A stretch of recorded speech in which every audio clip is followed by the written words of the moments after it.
In this pod, we're going to look at several factors that allowed ranching on the plains to become prosperous and successful.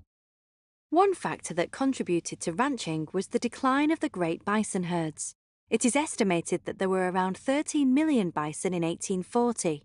Sadly, they were hunted enthusiastically and nearly to extinction. By the 1880s, there were only about 200 bison left. For cattle ranching, this was a positive event. The cattle simply took over the grazing land that had been previously occupied by the bison. The indigenous Plains Indian tribes were also declining.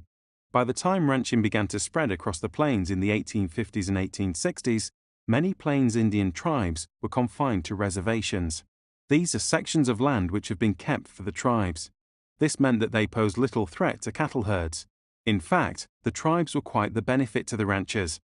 As they were confined to their reservations, they were unable to get the food they needed without support. This meant that the US government bought a great deal of cattle from ranchers to feed the tribespeople. The development of a railway also assisted cattle ranchers.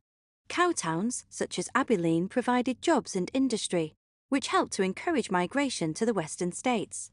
These cow towns offered a place for ranchers to sell and transport their cattle. Initially, cows would be shipped east by rail while still alive. However, in 1878, Gustavus Swift and engineer Andrew Chase invented the first refrigerated rail car.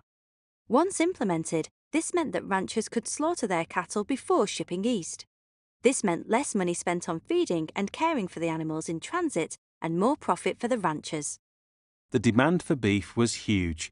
The government wanted it for the army and the indigenous people living on reservations. The overcrowded eastern states were clamoring for more and more.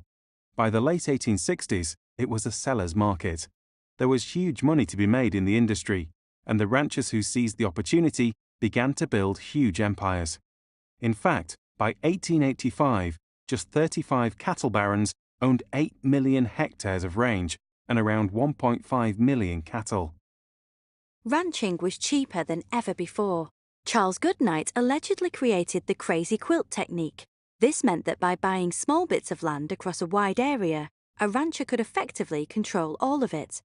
As cattle were free to roam across an open-range ranch, this was an easy way for ranchers to keep their profits up and their costs low. Ranchers now had clear trails to follow, cow towns to sell and transport their cattle, and they were undisturbed by Plains Indian tribes and homesteaders. The cold plains weather also killed off the tick responsible for the Texas fever, which meant cows were healthier than they'd ever been before. Cattle ranching had arrived on the plains, and it was there to stay.